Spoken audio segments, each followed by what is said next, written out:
bulan terakhir deh, kira-kira kamu dapat nominalnya berapa nih? 2 bulan terakhir, puji Tuhan hampir 50 juta. Hampir 50 juta. Waktu itu menurut kamu itu peluang nggak buat Gensi ke properti? Tapi tren itu kan, ya kebanyakan sih sekarang ya Gensi gitu. Gensi sama Gen Alpha kan belum kerja ya. Jadi Gensi yang bisa bawa ya pekerjaan sama tren sosmed itu collab gitu loh. Gitu. Itu Gensi jangan takut kalah bersaing sama orang-orang yang sudah lama gitu, karena memang kita tuh punya potensi yang besar gitu. Kita kan paham medsos, kita paham ngobrol sama orang gitu. Jadi itu kayak generasi di tengah yang bisa jadi jawaban harusnya. Deal Talks. Hai Gensi, kita lagi ada di Deal Talks, dimana ini adalah kita mau bincang-bincang sama narasumber kita yang baru nih, yaitu namanya Joseph Paula. Halo. Nah, kita mau tanya nih Bro JP tentang industri properti untuk Gensi ya. Ya. By the way, perkenalan diri dulu dong. By the way, kamu dari kuliah mana? Atau kuliahnya apa? Oh iya, ini langsung kuliahnya ya? Iya, kuliahnya apa? Kuliahnya apa dulu? Aku kuliahnya arsitek. Wah, Bisa jadi latar belakangnya arsitek gitu ya. Oke, terus kok bisa nih tiba-tiba dari arsitek terus pindah ke industri properti itu jadi agent tuh gimana ceritanya? Wah, itu ceritanya panjang sih sebenarnya. Tapi dari pertama kali lulus kuliah, tentu aku kerjanya masih di bidang arsitek ya, masih di bidang kontraktor gitu. Oke. Terus lihat cara kerjanya, terus ya lumayan lah, ada kira-kira 1 tahunan. Habis itu diajak nih sama temanku ikut ke industri properti gitu, jadi agent gitu, jualan. Tapi semakin kesini kok semakin lebih enak jualan. Enak jualan ya, ya. daripada yang ngurusnya itu. Oke. Tapi akhirnya ke properti karena diajak temen berarti? Iya, karena itu teman. Diajak temen ya, oke. Nah, menurutmu kan banyak nih ya, properti ini setauku itu banyaknya kan orang-orang yang umurnya di atas Gensi ya. Milenial, ada baby boomer dan lain-lain. Nah, menurutmu, pandanganmu deh JP, menurutmu Gensi itu untuk industri properti gimana menurutmu? Menurutku aku malah lebih cocok sama agen-agen Gensi gitu ya. Soalnya mereka aku lihatnya sih ya mungkin karena sepantaran juga ya, lebih enak ngobrolnya. Terus juga mereka tuh lebih inovatif juga. Sekarang kan banyak properti itu yang promosinya itu lewat sosmed gitu. Sosial media mereka kontenin, kayak reviewnya tuh jadi lebih detail, lebih lengkap gitu ya. Cocok ya. Nah, by the way, kamu sekarang posisinya apa nih kalau di Dealkan nih? Ya, puji Tuhan di Dealkan aku sudah leader. Leader ya. Memimpin berapa orang nih JP? Berapa ya? Bentar ya, aku hitung dulu ya. 6 orang. 6 orang, dan itu Gensi semua? Itu Gensi semua. Gensi semua ya. Iya. Oke. Nah, ini banyak juga sih JP, banyak orang kan bilang katanya kalau ngatur Gensi ini kan susah-susah gampang ya. Iya. Beberapa kayak di perusahaan-perusahaan katanya itu work life balance. Oh iya. Dia juga katanya nggak niat kerjanya. Nah, tapi kan kamu kan mimpin 6 orang, bahkan kamu sendiri Gensi. Ya kan? Nah, menurutmu gimana itu persepsi orang-orang tentang Gensi kayak gitu, itu bener atau enggak itu? Aku bilang sih ya benar gitu. Jadi makanya kita harus cari dulu Gensi itu kalau sudah minat sesuatu tuh pasti dia all out di sana gitu. Gensi itu perlu alasan gitu, kayak kenapa kok dia mesti jalankan ini gitu. Jadi harus dorongan dari dalam diri sendiri gitu. Oke, jadi harus menemukan alasan atau tujuan dulu dalam bekerja baru bisa bekerja. Iya betul. Oke. Harus ada drive yang kuat gitu loh. Unik ya. Oke. Nah, mau tanya lagi nih, JP. Jadi di properti ini kan setauku kan ada yang kita project primary sama project secondary ya. Nah, banyak dari agent-agent lain, itu dari brand-brand bendera lain, itu kan Gensinya atau anak mudanya itu banyak kan di primary project. Iya. Ya, primary project. Nah, kalau kamu di Dealkan nih, fokusnya untuk timmu itu apa? Primary atau secondary? Kalau aku sih dari awal tuh sudah diajarin buat kuasai area ya. Yang mana itu berarti secondary. Ya, kuasai area. Jadi memang semakin kesini aku juga semakin merasakan kalau secondary itu sangat penting gitu. Jadi aku sekarang main dua-duanya. Oke. Tetap secondary, ya tetap primary, tapi juga areanya nggak ditinggalkan gitu, tetap ada secondary. Jadi secondary itu mainmu ya. Jadi itu berkata kayak pentingnya Dan barang secondary. jualannya. Tapi primary juga nggak ditinggalkan. Primary juga. Oke, menarik sih. Nah, mau tanya nih JP, ini mungkin yang banyak orang tanya juga. Jadi kan Gensi ini banyaknya kan di properti 3 bulan, 4 bulan, terus habis itu keluar. Coba-coba. Banyaknya kan coba-coba atau sampingan katanya gitu ya, Joseph ya. Nah, tapi kamu itu sekarang ini apa? Sampingan atau kamu full time ini? Sekarang aku full time. Oke. Dulu awal masuk memang ya masih coba-coba juga ya gitu. Tapi karena sudah lihat sudah serak sama cara kerjanya gitu, lingkungannya enak banget sih. Terus juga ya itu sih cara kerjanya, terus dapat drive yang kuat buat oke lah aku mau full time di properti, akhirnya full time. Ya, selain cara kerja pasti uangnya ya. Iya, ya itu Ya, juga. uangnya pasti ya. Nah, Iya.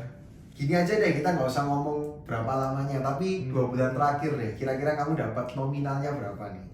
2 bulan terakhir, puji Tuhan hampir 50 juta. Hampir 50 juta, luar biasa ya, 50 juta ya. Nah, itu menurutku kayak hampir UMR-nya setahun ya. Dari UMR-nya Surabaya ya harusnya ya. Jadi itu bisa di JP raih dengan hanya 2 bulan, betul ya. Jadi memang industri properti ini menguntungkan ya, entah Gensi, tapi juga bisa menguntungkan secara selain lingkungan itu juga menguntungkan secara nominal ya. Iya, secara penghasilan oke banget sih kalau di properti. Itu kan banyak juga agent-agent properti yang ya ini ya sudah bisa ngatur waktunya, work life balance gitu kan, Gensi suka banget tuh. Tapi uangnya juga ada. Oke. Jadi ini harusnya adalah pekerjaan impian ya bagi para Gensi harusnya ya. Iya, Karena seharusnya itu. betul ya, karena satu tadi kan lingkungannya oke. Ya, yang kedua jamnya fleksibel. Iya, betul. Betul ya. Yang ketiga uangnya banyak. Betul. Betul ya. Jadi harusnya ini pekerjaan impian ya harusnya. Iya, sebenarnya iya. Iya, betul. Nah, terus ini mau tanya lagi nih, JP. Kan susah senangnya lah. Kalau di properti ini kan banyak orang bilang banyak susahnya ya. Tapi kalau cair seneng gitu ya. Iya, Saya seneng. Nah, tapi kalau dari JP sendiri susah senangnya apa nih properti? Susah senangnya ya, susahnya karena kan di properti ini aku anggap kayak entrepreneur gitu ya, jadi kayak bangun usaha sendiri gitu. Ya usahanya apa ya, personal branding, terus bangun portfolio, bangun kepercayaan sama orang, itu kan bangun usaha sendiri. Oke. Jadi susahnya adalah mulainya. Susahnya tuh mulainya gitu, bangun semua itu tuh susah gitu, bangun sistemnya, bangun kebiasaannya susah, konsistennya susah gitu. Tapi senangnya ya itu banyak sih lingkungannya. Terus kan kalau ada kan entrepreneur biasanya kerja sendiri, lepas sendiri, jadi harus inisiatif sendiri. Tapi kalau di kantor properti kan pasti ada mentor. Nah itu seneng banget sih kan, kalau mau maju harus nemukan mentor yang tepat gitu. Nah aku di industri properti ini ya puji Tuhannya dapat mentor yang bagus, dapat mentor yang tepat gitu. Jadi itu menurutku aku seneng banget sih dapat mentor itu. Oke, berarti intinya susah senangnya itu memang susahnya itu di awalnya ya. Iya. Tapi kalau sudah menjalani, sudah komitmen jadinya seneng. Iya betul. Gitu ya. Nah, mau tanya lagi, ini kan sekarang akhir-akhir ini kan industri properti ini agak bergeser ya, JP.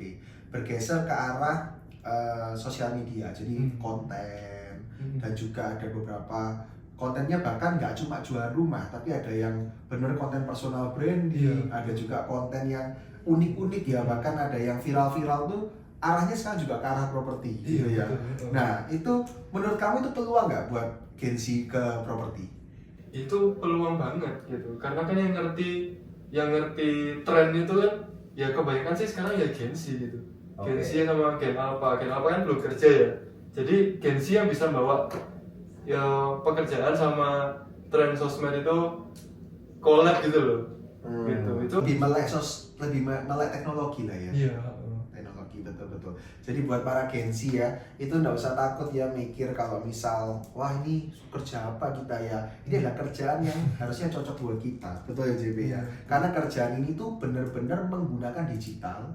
Betul ya. Dan juga ini adalah harusnya ladang kita untuk bisa meraih cuan, betul ya. Betul ya. Oke, nah gini JP, kita juga mau tanya lagi nih. Biasanya Gensi ini setauku ya, itu kadang ada waktu support itu kan penting ya, support system. Support system. Penting ya. Nah, support system itu kan kadang juga dari orang tua atau keluarga. Oh iya. Betul ya. Nah, ini banyak terjadi juga di agent-agent kita. Itu keluarganya kurang support saat di properti karena keluarganya itu backgroundnya adalah orang yang bekerja di perusahaan atau wira swasta ya, bukan wira usaha. Nah, kalau ini kan nanti kamu bilang kan entrepreneur ya. Nah, JP pernah nggak sih mengalami juga kayak keluarga ini tidak percaya atau tidak yakin, tapi sampai sekarang gimana? Udah percaya atau juga ya apa? Gitu ya. Ya pernah ngalami itu pernah, tapi sekarang sudah enggak karena lihat hasilnya gitu. Oke. Jadi intinya semua itu akan berubah kalau Gensi, kalau kita ini sudah ada hasilnya di pekerjaan itu gitu. Berarti harus membuktikan dulu ya. Iya. Membuktikan dulu. Membuktikan dulu. Iya, betul. Buktikan itu juga, buktikan itu juga bukan soal hasilnya gitu, tapi kita serius nggak mau usaha sendiri gitu kan, anggapnya usaha sendiri gitu ya. Serius nggak mau jadi agent properti gitu. Dibuktikan dengan ya ini activity-nya gitu. Sungguhan nggak, misalnya kalau kerja ikut orang mungkin sih kalau orang tua itu kan melarangnya itu karena kan kalau kerja sendiri nanti takutnya ya anaknya bangunnya siang, terus nggak bisa diatur, nggak bisa dibilangin, nggak ada yang ditakutin, nggak ada bosnya gitu kan. Ya takutnya itu gitu, kalau ngomong sih gitu. Tapi karena lihat aktivitinya, ternyata tiap hari keluar, ternyata bangunnya juga pagi, ternyata bisa ngatur waktu dengan baik gitu, ternyata juga ada improve manajemen waktunya, karakternya gitu. Jadi kebentuk ya, karakternya lebih kebentuk, betul ya? Betul. Karena kalau kita ikut kerja sama orang nggak salah sih, cuma itu akan mengikuti ya cara kerja seperti itu. Tapi kalau kita kerja sendiri, itu benar-benar membentuk diri kita ya, betul ya JP ya. Nah jujur JP ini juga aku melihat sih berubah banyak ya dari awal. Pertama kali itu menurut saya sih bocil banget gitu ya. Tapi sekarang agak naik, agak lebih dewasa. Bahkan sekarang kan mimpin 6 orang dan itu aku melihat ada lebih kayak wibawanya ada ya. Jadi memang Gensi itu menurut aku itu layak dipercaya, gitu ya. Jadi Gensi itu cuma butuh orang yang mempercayai dirinya, gitu ya. Nah untuk JP sendiri mungkin ada nggak tips and trick atau mungkin saran bagi para Gensi yang mungkin mau terjun ke industri properti, gimana? Ada nggak? Saran ya atau tips and trick ya mulai aja dulu. Ya coba aja ya, jadi jangan takut buat melangkah. Kalau memang itu belum yakin gitu ya nggak apa-apa, sambil tetap dilakukan gitu kan. Ya nggak tahu gitu ya kita menabur di mana gitu, cocoknya di mana. Tapi aku mau bilang kalau di industri properti ini benar-benar ladang yang welcome untuk Gensi gitu. Jadi Gensi jangan takut kalah bersaing sama orang-orang yang sudah lama gitu, karena memang kita tuh punya potensi yang besar gitu. Kita kan paham medsos, kita paham ngobrol sama orang gitu. Jadi itu kayak generasi di tengah yang bisa jadi jawaban harusnya. Oke, jadi Gensi ini berarti adalah generasi yang akan menjadi jawabannya. Betul ya JP ya, keren tuh ya. Jadi Gensi ini banyak orang mengira bahwa sebenarnya adalah generasi gagal, generasi strawberry. Tapi menurut JP sendiri yang Gensi juga, itu ternyata Gensi adalah generasi yang akan memberikan jawaban. Iya, betul. Betul ya, keren sih. Nah, menurut aku ini keren sih bincang-bincang sama JP ya, karena banyak dapat insight dari yang pertama tadi juga sempat diragukan orang tua gitu ya. Awalnya susah karena waktu konsisten gitu ya. Tapi berjalannya waktu tidak menyerah, terus melakukan tugasnya, melakukan job desk-nya. Bahkan sekarang dipercaya jadi leader, pemimpin 6 orang Gensi juga, menghasilkan uang juga gitu ya. Ya so happy sih, aku so happy melihat anak-anak muda sukses gitu ya. Anak muda sukses. Nah aku berharap melalui videonya kita kali ini sih banyak Gensi-Gensi yang juga mau tuh join di properti gitu ya. Tapi kalau join didilkan ya. Iya, didilkan aja. Didilkan properti ya. Karena didilkan ini kita basicnya memang banyak Gensinya, 85% banyak Gensi. Yes. Maka itu lingkungan tuh sangat penting kan bagi Gen Z, Betul, gitu ya. betul. Tapi di sini kita juga nggak main-main. Betul. Ya, kita di sini kerja keras juga, betul betul. ya. Nah, menurut JP, apa yang JP dapatkan dari Dealkan Property dari awal sampai sekarang itu yang paling JP itu ambil dalam hidup lah? Kayak kata-kata hari ini gitu loh JP. Gitu ya. Kayak tadi aku bingung ya, sebentar ya, pikir dulu. Yang paling aku dapat dari Dealkan itu sih, kalau mau maju harus cari mentor yang tepat, menurutku itu. Yang bisa benar-benar ngerti potensinya kita, yang bisa support kita terus gitu. Karena di sini memang yang paling aku syukuri, yang paling banyak merubah hidupku sampai ya maksudnya bisa reach ini semua gitu. Ya itu ada part besarnya dari mentorku gitu. Oke, berarti mentor sangat penting ya. Iya betul.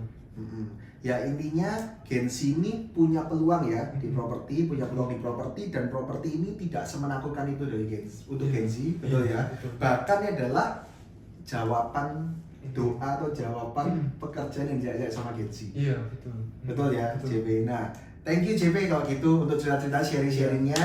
Aku sih happy gitu ya. Aku berharap di next episode selanjutnya kita bisa banyak belajar juga dari Gen Z yang lain atau mungkin juga dari orang-orang di industri properti. Supaya kita itu yang harusnya jadi generasi emas 2045, kita akan benar-benar jadi generasi emas dan pasti umurnya Gen Z ini. Oh iya. Betul ya, betul. Kalau gitu kita tutup podcastnya, selesai di sini. Kita kembali lagi nanti di episode selanjutnya Deal Talks.